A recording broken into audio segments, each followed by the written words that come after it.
Sparking Zero is kind of a mess. On one hand, you got most of the community glazing the game, talking about how faithful it is to the material of Dragon Ball and bringing up some really small niche references that you may not expect. I'm fighting the fucking Frieza Soldier 79! Or the animations in the game, which makes the fighting feel dynamic and impactful. But their ability to seamlessly blend the finisher animation with the rest of the gameplay makes the finishers in this game some of the greatest animated in all of the Dragon Ball Fighter games. However, I would like to mention that that is a literal blanket statement coming from me, given that this is the one Dragon Ball game that I played for over 26 hours, and the other experience that I've got with Dragon Ball games is 3 hours in Fighter Z. And that's not even mentioning all the unique grabbing mechanics that characters have, depending on the interaction, like Vegeta grabbing Goku Black, for instance. With this and so much more, this game is an absolute hype fest. But if you've read the title to this video, then you already know that this game has some problems. Let's see why.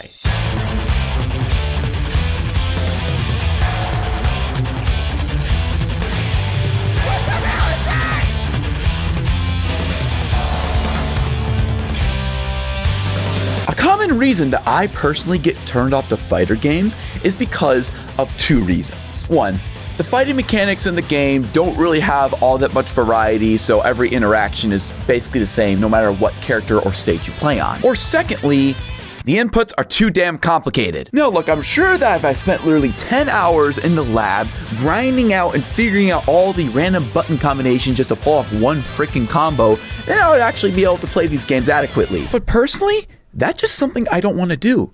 You know what I want to do? I want to play the fucking game. So from my perspective, Sparking Zero having controls that are really easy to pick up is a huge benefit for me, because the game basically starts out with a Goku and Vegeta tutorial title card like thing, which basically teaches you the main mechanics of the game, such as flying, energy blasts, and despite this game actually having a lot going on with its internal mechanics, it gives you a really easy way to simply ease in and digest it all. So though you may not be ready for the absolute sweat fest that is online, you will at least be ready to start playing the game. There is also Piccolo's Training Lab, which is basically just your, stereotypical training lab with examples, button combinations, and all that cool stuff. The only real complaint I have with this one is how the Z-Burst dash is described, because every time I would do it in the way the tutorial wanted me to, by pressing both of the buttons twice, it just wouldn't work. Next thing I would like to talk about is that the game, despite it having so many characters, manages to make a lot of them play in a similar fashion, so that picking up their controls is quite easy actually. But don't get me wrong, this does not mean that characters do not have their own unique traits, unique strengths, ain't no party like a Diddy party, unique weaknesses that make them different from other characters. But the game is designed in a way so that if you knew how to play as like Gohan, then you could easily learn how to play as like Jace or something, because there isn't really much of a difference in the control scheme. Sparking Zero manages to find that good balance of having characters playing similar enough so that you can learn their controls pretty quickly, but also managing to make them unique, so that playing as a different character actually gives you like a legitimate different playstyle that you wouldn't have expected to see. Now, let's move on to the subject of CPUs, because in this game, they can actually be quite tough. Sparking Zero lets you know right off the bat that if you don't know your shit, you are going to get skill checked by a CPU. Now, that isn't to say that there isn't a way to cheese the CPUs, but the game makes it a lot harder to do so depending on who you are fighting, but we'll get back into that a little bit later. This game has notable difficulty spikes at very specific moments in the story. Take Raditz, for example. Raditz is basically your Morgat the Fallen Omen from Elden Ring, and how he will immediately be the first boss fight that you fight in this game, and he will immediately skill check you by ass fucking you. Oh yeah, and of course I decided to do a very small thing like skip Piccolo's Training Lab, because I decided that looking at the controls menu would surely be able to help me kill Raditz, right? But that's fine, because all you need to do in the main storyline is just run down the clock and then you win. At least that is until you get into the what if story timelines, which are a lot more difficult. But I decided to do those after the main campaign, just so I could improve my skills a little bit. I am not going to beat Raditz with Krillin's yapping ass when I'm a beginner at this game, okay? It's just not going to happen. The open environment of the game. Let's talk about that. The sheer scale and the ability to interact with the stage in most of these maps is actually quite impressive. It manages to not only make the stages aesthetically appealing as if it's from like in Dragon Ball Fighter Z, but it manages to make them interactable as well. For majority of the stages in the game, you can blow up rocks, you can fly through mountains, and you can even fight with Phil underwater. But how about being able to find your opponent? Well, despite the stages being so big, it doesn't actually take away from this gameplay element at all, because you can simply just hold forward to find them, or do a Z-burst dash to just come up right behind them. This is a very fast-paced game.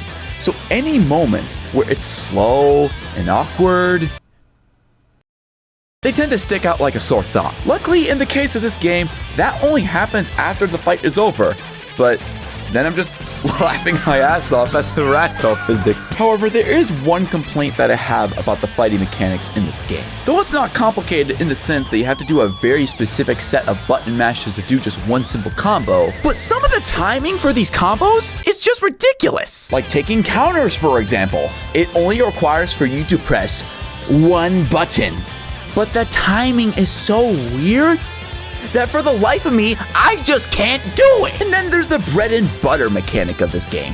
The element of this game that separates the trash from the godlike players. And that is a vanishing attack.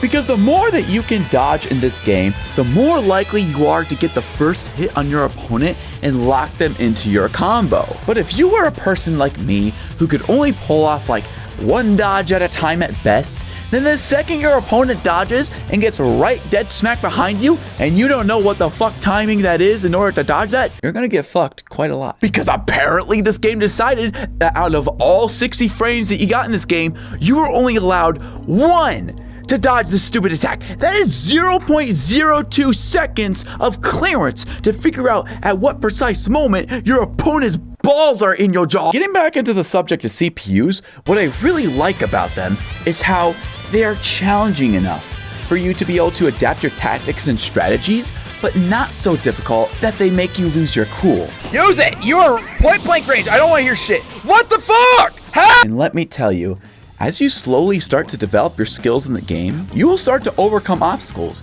You will see results, and it will feel satisfying as hell. Disturbing the peace, look into my eyes. Now tell me the things you were laughing about behind my back.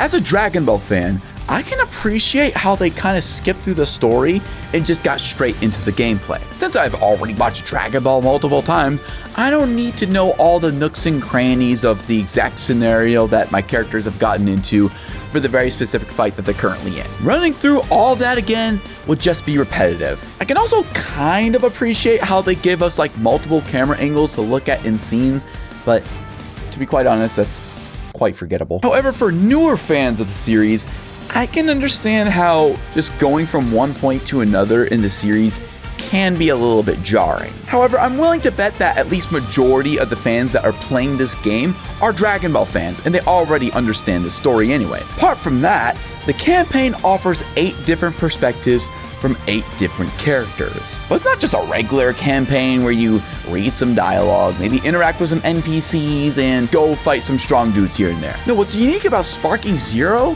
is how it's actually interactable. It gives you different choices at different points of the game, such as if you want to join up with Piccolo to go fight Raditz, or if you just want to join Krillin's fraud ass in order to fight Raditz. Now, maybe when you play the game at first, it doesn't really seem to make all that much of a difference, because it's like either way, it's like you're Goku fighting against Raditz anyway. I mean, the only real difference is like, I guess, when Piccolo joins in on the dialogue. But once you get into the what if story mode timelines, that is when those really small, seemingly insignificant decisions start to compound into something much bigger. Now, obviously, Goku's campaign is the longest, being the main character and all, But that doesn't mean that other characters don't get their moment to shine as well. I mean, obviously we got the good guys such as Goku, Vegeta, Gohan, and Trunks.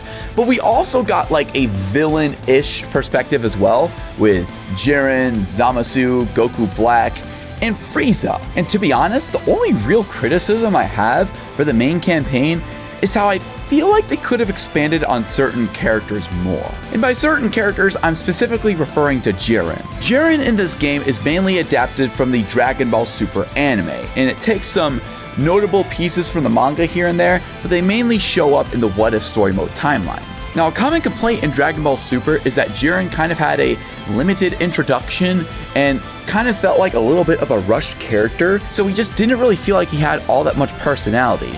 And unfortunately, I can't say that the same isn't true for Sparking Zero. Because rather than Jiren having like notable highlights throughout the series of Dragon Ball like the rest of the characters do, let's just like bring up every single moment of when Jiren has actually done something. The only time where he showed up was in the Tournament of Power.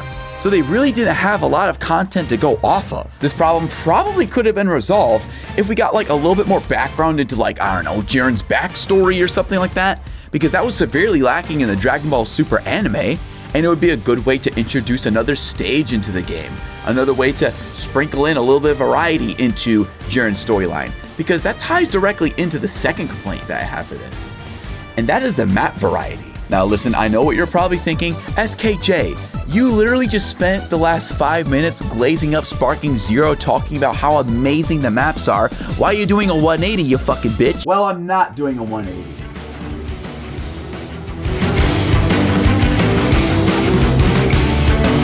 Some parts of the game are going to be good. I'm going to glaze the ever-living shit out of it. But some parts of the game are going to be bad and might make me question why it's even worth the $70 price tag. What Jiren's timeline lacks the most is map variety. Because compared to other characters, the only environment Jiren is allowed to be in is the Tournament of Power, which wouldn't really be a bad thing if the Tournament of Power stage was something worth to be replayed over and over again. But it's not. It's boring. All you have is a battle royale stage with some basic rock assets thrown on top of it. And no, it does not change at any point in Jiren's timeline. It remains like this the entire time. And look, I wouldn't really have minded this all that much if we simply had more stages to the Tournament of Power. In Dragon Ball Super, what happened to the Tournament of Power? What happened to the stage of the Tournament of Power? It got broken up so that it wasn't just a plain old battleground. No, fighters were fighting. Shit got broken. And in my opinion, that is one of the greatest decisions they could have made, to constantly change up the environment, because different things are constantly happening across the entirety of the Tournament of Power, and simply having just like one little flat ground stage for everything to happen on is just boring. The amount of possibilities for fighting environments that characters could be thrown into was practically endless. Now look, the Tournament Power map in Sparking Zero isn't bad by any means, but it just needs more, especially since the Tournament of Power map is used a lot more than the Planet Namek Destruction map. Now apart from that, there isn't really a whole lot that I can say about the main campaign, given that it's basically just the same story of Dragon Ball that I've known for many years at this point. But what I can do is absolutely glaze over the presentation and animation of this game, which I've basically already done in extensive detail. But somebody who I have not talked about yet is Grade 8 Vegeta. Now, some of you might know what I am about to say based on a previous video of mine, but this boss is quite literally the culmination to being every counter to every cheese method that I have found against CPUs up until this point in the game. He is chunky, he is stiff, but most of all, he will spam the absolute ever-living shit out of this stupid move. I mean, I probably struggled with this boss the second most in the game, yet this fatso's the first one to get nerfed? And I'm ashamed to say that the literal only method I could come up with to defeat him was just to spam Kamehameha over again. But come on, what was I supposed to do? Was I supposed to just keep getting my ass beat over and over again until I eventually learned the controls? I mean, that can never be me. For them, and all the people of Planet Namek too, I will defeat you! And I would just love to see you try. Frieza, really put my skills to the test. Now, I didn't die as many times to Frieza as I did to Gradient Vegeta. I mean, probably due to the reason that I actually improved at the game, but shit still didn't matter, because bro was beating my ass. And honestly, the only reason I probably won against his first form was because the win condition had mercy on me. But the same cannot be said about his final muscular form. This fight was hard. So hard that I probably popped a blood vessel while doing it, and I should probably be going to the ER, but we both know that shit is expensive in America. Good thing I didn't lose my cool chat. Block, Goku! What the fuck are you doing? Holy shit! Holy shit, block! I fucking love these what-if scenarios. For the longest time, we as a Dragon Ball community have thought of questions such as, what if Gohan kept training after the Cell Saga and became the main protagonist of the series? What if Krillin died to Vegeta and Goku went Super Saiyan against him in the Saiyan Saga? Or what if Vegeta got Super Saiyan in the Namek Saga and managed to kill Frieza? Or what if the Z Fighters did the most sensible thing in the Android Saga and actually helped Goku while he was getting a heart virus instead of letting him get his ass pummeled? That is what the what if story timelines are for. But these timelines aren't unlocked with some baby difficulty, no. For example, you can actually survive the fight against Raditz if you beat him in time before Krillin starts yapping. Let us talk about Gohan Black. This is a what if story mode timeline that is actually really special to me. I've mentioned this in a previous video, but I believe the greatest ending Dragon Ball would have had is Gohan remaining the protagonist after the Cell Saga. Now, unfortunately, this doesn't end up happening at all. What happens is that he ends up getting bent over the knee and spanked by Fat Boo. Then he comes back to life and gets spanked by Super Boo. Damn. Imagine losing to the same Bubble Yum guy, not once, but twice. I mean, not even Vegeta's lost to Goku twice. And he's Vegeta. But the Gohan Black timeline allows Gohan the opportunity to actually defeat Frieza in the Resurrection F and unleash his potential again. Now, this power scaling may technically not be all that good, given that Frieza's technically more powerful than Super Saiyan Blue at this point, and Gohan's ultimate form in the Buu Saga was just stronger than Super Saiyan 3. But even so, this can be reworked a little bit so that Gohan could just put up a really damn good fight against Golden Frieza while waiting for his father to show up and then take on the fight. You know, do that instead of getting Slenderman Gohan. And also, this what if story mode timeline gave him even more motivation to actually start training his ass off again. Because in Dragon Ball Super, when he turned into Slenderman and got 18 holes put through him, he also came to this revelation. But the difference is that he didn't really take it nearly as seriously as he did in Sparking Zero. I mean, what's worse is that in Dragon Ball Super, after Gohan went into the Tournament of Power, absolutely dominated, he just went right back to studying and becoming a bookworm all over again, and periodically lost his fucking ultimate form again. The approach that Sparking Zero took with Gohan's character feels like a natural progression. And what's even better is that he becomes strong enough to become the central key player in the series. What this means is that he ends up fighting in the Universe 6 saga, and then Zamasu watches him on the TV. And then in the Goku Black arc, Gohan ends up fighting Zamasu, hence creating Gohan Black. You're seeing how it all connects? It makes so much sense. And honest to God, I can go into depth on basically any what if story mode timeline, I mean, with the exception of Jiren, but this video would literally be way too long if I did that. But the point is, these what if scenarios take the game in so many different directions that they legitimately make me wonder, what if the writing in Dragon Ball was a little bit different at certain points, and these things actually did happen in the series?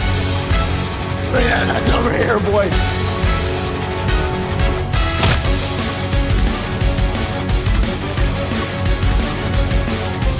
Though this game has a decent bit of single player content to offer, such as the main campaign and the what if story mode timeline, that is quite literally it right now. In total, I have spent 24 hours to get through the main story of the game, which isn't like bad by any means, but is that really it? I mean, well, no, because they have custom battles, which is, it's a neat concept, don't get me wrong, but there's only so much I can do into a service that's basically already dead. And then there's the online mode. And I'll preface this part by specifically saying that online is not usually a mode that I enjoy a whole lot in gaming. And that's for the specific fact that online mode requires for you to just be a seasoned player, to constantly be up on your game, and then overall the community is just toxic anyway, so it just doesn't feel all that much worth it to me. And it basically feels like that to even fucking survive in online difficulty, you need to basically go into the lab and train for like a minimum of 10 hours. So what I did for this part is get a side opinion about the Sparking Zero Online from somebody who actually does play it on a regular basis. And unfortunately, it does not get much better. When I decide to boot up the online mode in this game, I'm like, okay, you know what? I'll dip my toes into it. I'll do it this one time. I mean, I'm starting at rank D5. What is the worst thing that could happen? Because see, what I thought was gonna happen when I played against the literal lowest ranking character in the game was I would be dicking around with the controls, they would be dicking around with the controls, we'd both just be dicking around with the controls, and we'd just be having a fun old time. But what actually happened is I must have found the greatest D5 ranked player of all time. Because what is this? Like, how is this fun? Are you the Mexican father I've heard so much about? Oh yeah, also the characters are not very balanced in this game. Because by simply picking a character such as Mastered Ultra Instinct Goku, or Gogeta, or Vegito, or Super Saiyan 4 Goku for some reason, you are basically guaranteed to have an advantage. So in a nutshell, the entire online experience of Sparking Zero can basically be summed up in skill issue. Because if you want to get some little bit of enjoyment out of it, then you gotta train in the lab to make sure that your skills are actually adequate enough to do it. Because that is literally what everybody else does in this game, apparently. And then there's probably a lot more that I didn't even research for this video, but in a nutshell, the online is shit. And the sad part about it, there isn't really a whole lot the Sparking Zero can do to resolve this issue directly. But what they can do is resolve it indirectly by making more game modes. Now look, in the main game, we already have a severe lack of side challenges. I mean, all that's basically covered by the custom episode section. But how about the side challenges that Zeno wants you to do? Well, spoiler alert, they're not actually side missions. All they are is some basic stupid loopback system that's just a reward incentive for you to keep playing the game. And in the online mode, there isn't really anything else aside from the ranked matches. There aren't any custom battles where you could do weird things like make Great Ape Vegeta tiny for some reason. There isn't any 2v2 matchups, which I can somewhat understand because they basically need to create a whole different gameplay mechanic in order to make that happen. But come on, only one game mode for online players? I paid $70 for this game, and more players to get this game early paid $100 to get this freaking game. They have multiplayer in this game so that you can play against your friends,